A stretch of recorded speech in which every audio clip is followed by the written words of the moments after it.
I want to eat the pizza. I don't want to eat the pizza. Yes, no, such a failure. Okay, there I go. Then you're just completely exhausted from saying no. Hello guys. So this is going to be a super duper quick video and hopefully not loud, obnoxious background. I'm at HEB. See? Anyways, the point of this video is basically I wanted to help some of you out there. I've gotten a few emails and direct messages on Instagram, and the topic, the main question is, Crystal, how do you do it? How do you just say no to things? How does it not bother you when there's 12 donuts sitting in front of you, or a pizza or a cheeseburger? Everybody's eating and enjoying themselves around you, and you just say no and not be faced. How do you give those things up, and how does it not linger in your head and have that emotional struggle of, I want to eat the pizza, I don't want to eat the pizza, yes, no, such a failure, okay, there I go. Then you're just completely exhausted from saying no just to the simple, slightest piece of food.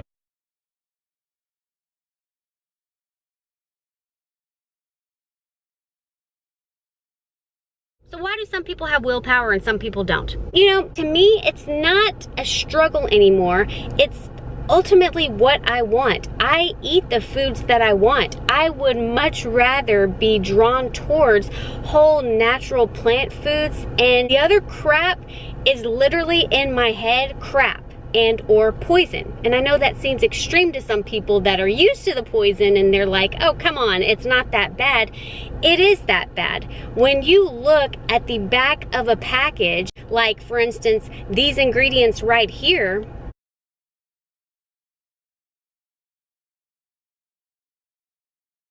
and you don't even have a clue of what food it is claiming to be, then that's poison. All those things are not natural, and they're definitely man-made chemicals.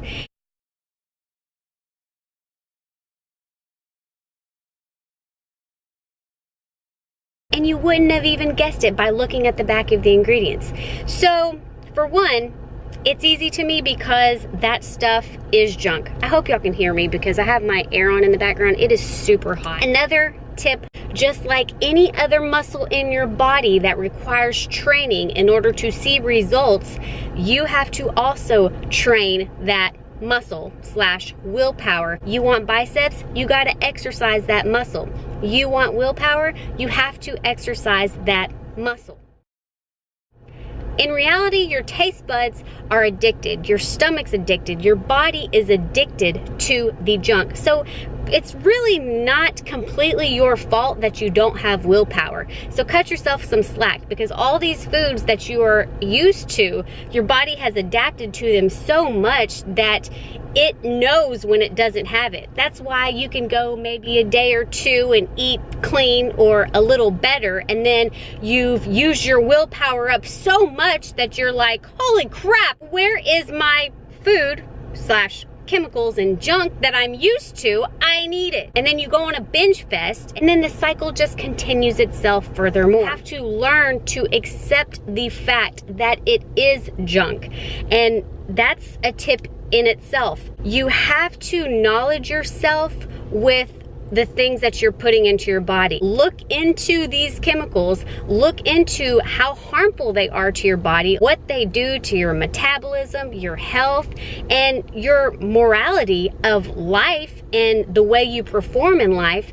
And once you learn everything about those ingredients, everything, not just what a Twinkie does or what a donut does to your body, but really look at all the ingredients that go into making that food, man-made junk, it's just not worth it. It's not worth feeling regret later to eat something that I know is ultimately not good for my health and not good for my body. Paying that price, it's a lot easier for me now to just say no. You really have to be okay with other people not being okay with you saying no. Ultimately, if you make a decision about your body, whether it be your husband, your wife, your significant other, or some friends, some people are just not going to be okay with you making healthy decisions because it may intimidate them, or maybe they're semi-jealous that they don't have that same willpower. Maybe they feel it makes them look bad, or it makes them feel that they have to be healthy as well. Whatever the reason, you're responsible for your body. So if you say okay to someone saying, come on, but I made you this cake, come on, just have a piece. I mean, there's ways that you can decline it. I did this on a video that I'll try to remember to link it below. I always say that I'm gonna do that and I never do.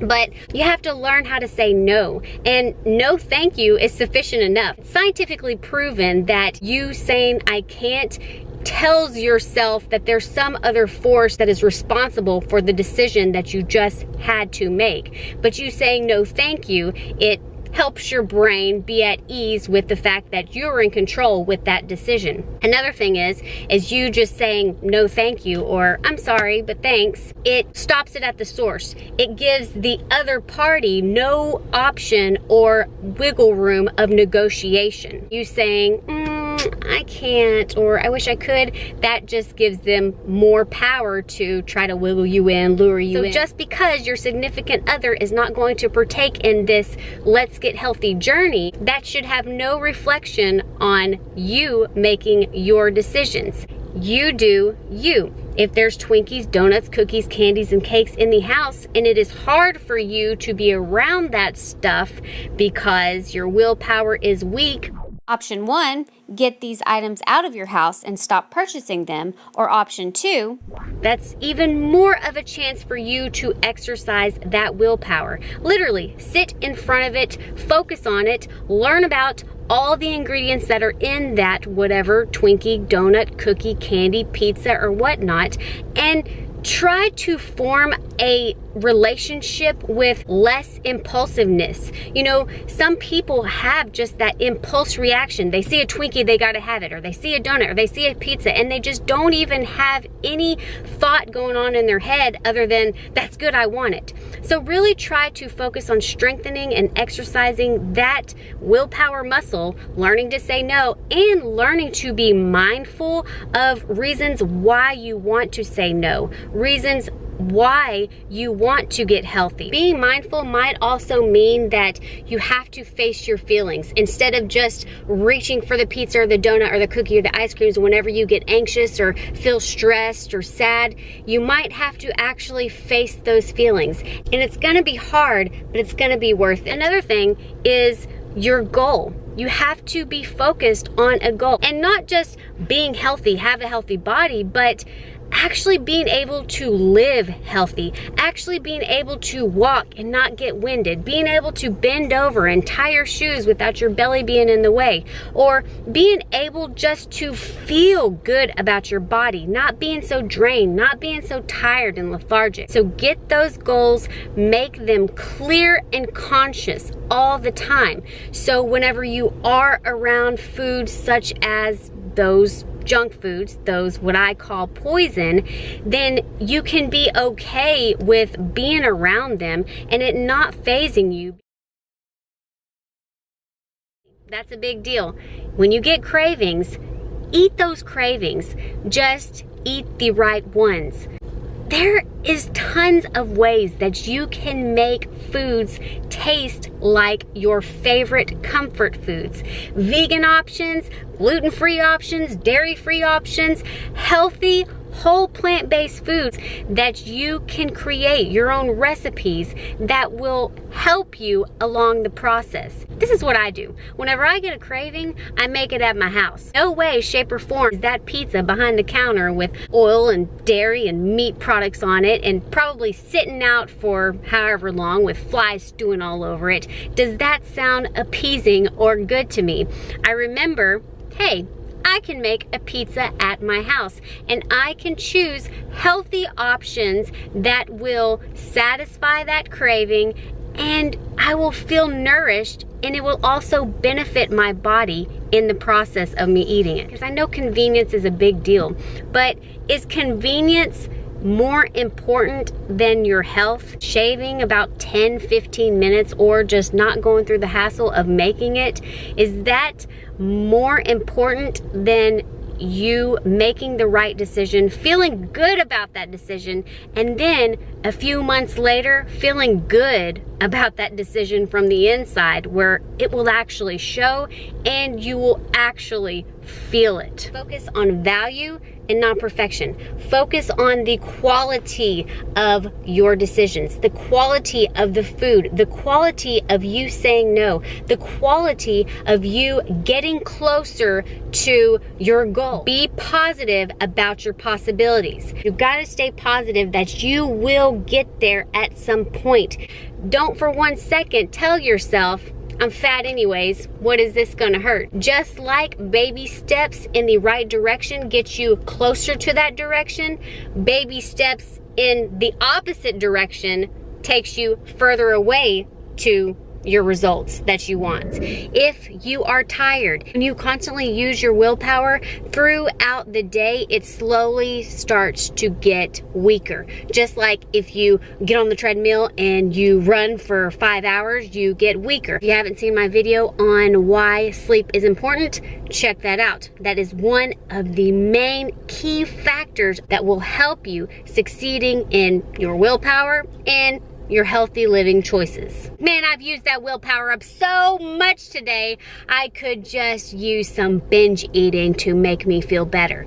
Go to bed. You know, I could really just eat some more just because I don't want to go to bed and just because I don't want to start the day tomorrow. Just go to bed. You'll feel a lot better, and plus you'll get more sleep rather than eating and your belly being all wild while you're trying to sleep. Another thing, if you are starving yourself, if you are trying to not eat breakfast or, you know, prolong your eating just because you want to feel slim and or have a flat tummy, that is hurting you, because your willpower starts to diminish when you are ravaging at that point, and you're gonna want to eat everything and anything that it comes in front of your face. Making healthy choices is a lot easier when you are satisfied, when you've had a full meal of potatoes and broccoli and carrots and zucchini and beans. And whenever willpower comes push to shove and you have a whole bunch of donuts or pizza in front of your face, you're pretty full that you will not want to make that crazy choice. Finally, I have to add, if you do make a mistake, it's okay. Be easy on yourself, okay? Don't feel like you're worthless. Don't feel like there's something wrong with you, that you're just dumb or you just can't get it right. All those negative things that you tell yourself whenever you do give in or you do make the wrong choice is also hurting you and setting yourself up for failure on your next choice, because rather than a rewarding type thing of you losing weight, getting healthier, or not binge watching television, if that's something that you're trying to use your willpower on, I don't know. But whenever you punish yourself or you negative talk yourself, beat yourself up for making the wrong choices, then you set the whole scenario of you trying to reach a goal as a positive thing to be more of a job, more of a hassle, and more of a negative thing. Just because you make the wrong choice one time in your day, you still got 23 other hours in the day to make that right choice. And yes, that last part was a different location because I forgot to tell you everything. Now I really have to go because my groceries are calling my name. I really have to hurry because this took a little longer than what I thought it would. My milk is getting bad in the back. It's like sitting right in the heat. So I really hope that I gave you all the information that I was thinking about whenever I was in the grocery store. I really hope it came across. I really hope it hit home. I really hope you did something great for your body today. And I really, really hope you at least try to practice using that willpower muscle and really, really try to start making healthy decisions so you can feel good about yourself and start living a healthier lifestyle. Talk to you later.